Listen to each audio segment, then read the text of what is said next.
Well,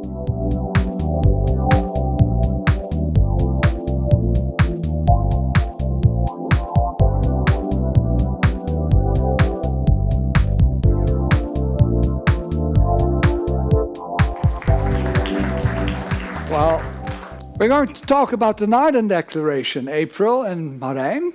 So I would like to invite you to come up here. Marijn, Gijsbers, many of you have already met him this morning during the facilitator's instruction morning. And April, now I have to pronounce that right. Hejka-Ekins. Is that close? Close, huh? Okay. Close enough. The floor is yours. Okay. Thank you very much. So, like Garrett just said, in Kali Yuga, mostly in any times, I think we're bound to make mistakes. And we have a confession to make because we might have made a really big and bad mistake. Let me tell you how that came to be.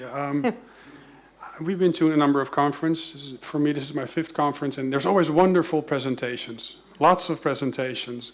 And then after a region 2 years ago, a lot of the feedback was we would like to have more time for dialogue. So the board came up with a very good idea. Instead of giving each speaker 30 minutes to speak, they gave them 45 minutes. So there would be more time for interaction.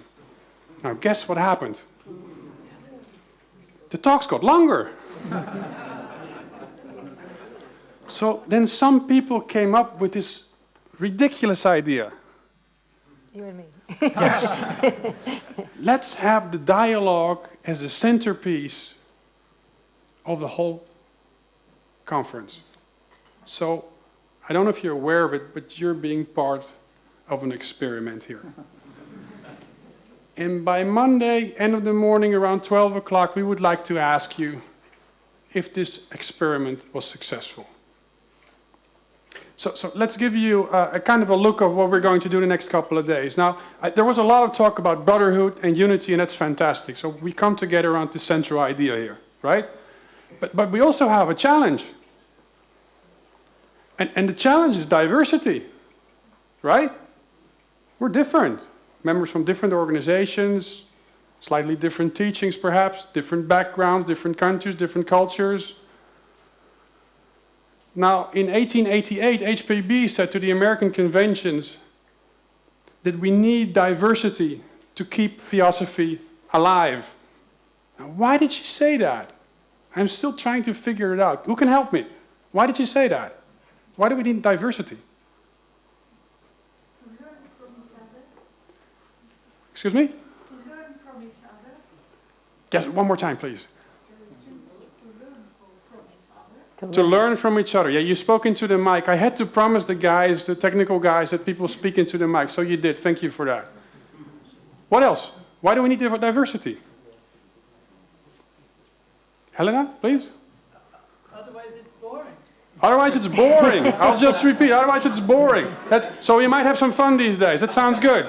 What else? Why do we need diversity? Yes, ma'am. To trigger each other. To trigger each other. This is a nice opportunity to trigger each other, right? I think it will be. Now, what do we have in mind? We have in mind, we're going to start tonight with aligning our backgrounds. And surprisingly or not, this is going to be a dialogue. And aligning our backgrounds, this means we want to start tonight with the famous letter from the Mahachohan. That's going to be the first one. It's going to be a dialogue. So, for those of you who haven't picked up, by the way, the letter is waiting for you at the entrance hall. Second part, we're going to try to align our thoughts. We're going to do that around 3 different themes. They're actually on the wall here as well. And you can look, but there's nothing there yet. That's what we're going to produce. Introduced by 2 talks, about 20 minutes each, and then we have 2 hours for conversation. And then half an hour to share that conversation. Now, on Sunday afternoon, I'm going to say too much about, but then we're going to mix all those ideas together.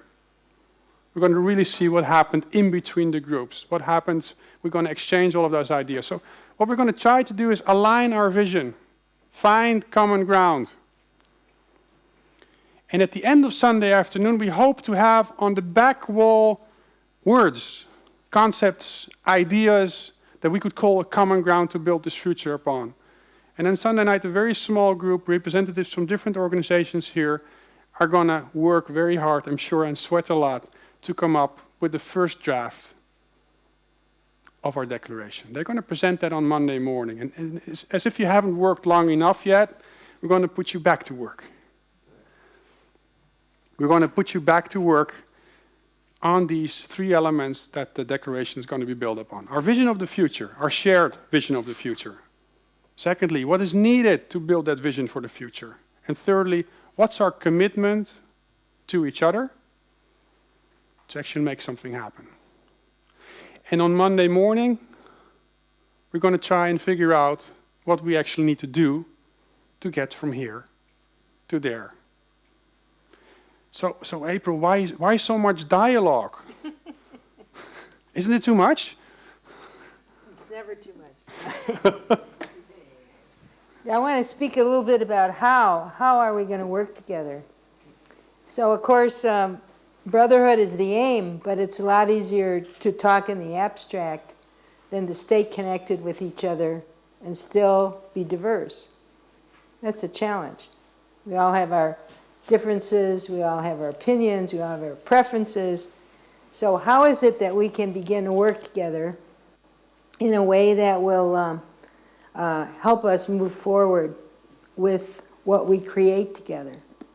How can we do that? So I'm going to suggest to you that in the groups you work in, that we try really hard to speak from our heart and to listen from our heart to each other.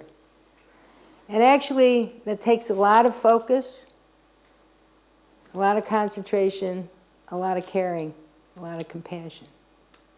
But if we can do that with each other, and we will by itself produce a declaration that will be worthwhile. It will just come about because of how we work together. So when I say speaking from the heart, I'm really speaking about melding together the head and the heart into a sincere expression of where you are, where you're coming from, whatever you think about what we're doing. And it's probably harder to listen from the heart than to speak from the heart. Listening from the heart is about really being present for the other person and being open and being empathetic in trying to understand where the other person's coming from. It's often we're busy thinking about our own reactions or what we're going to say when other people are speaking. So it takes some self-awareness to sort of monitor your own state of mind when you're listening, focus in on what someone else is saying. And then if you can grasp that understanding where they're coming from, then you've got a basis on which you can share your perspective. So it's important that we try to work together in this way to see what we can create in terms of the declaration, in terms of working together in the future. How we do it will produce what we do. So the process, in a sense, leads to the product, leads to the outcome, leads to, in a sense, the content of what we're going to eventually focus on in terms of spreading Theosophy in a new way together. So there's nothing that could be more important than how we relate to one another in actuality in terms of brotherhood. If we can do this well, then I think we are seeing a new day dawn together, and I think we can create it. So you will have facilitators in each of your workshops in your group. Your group will, that you will be with will be the same group, so you have a chance to kind of build relationships with one another over the next few days to create this declaration. So after every set of talks, you'll have an opportunity to meet in your group and work through some questions that will help us to focus on the declaration. And I think you will see that whatever comes out of this will be a creative, that's why we need the diversity, it will be a creative project that will move us forward in the future. So I hope you have a lot of fun while we're doing this. That's always a good sign. We have a lot of fun. Thank you.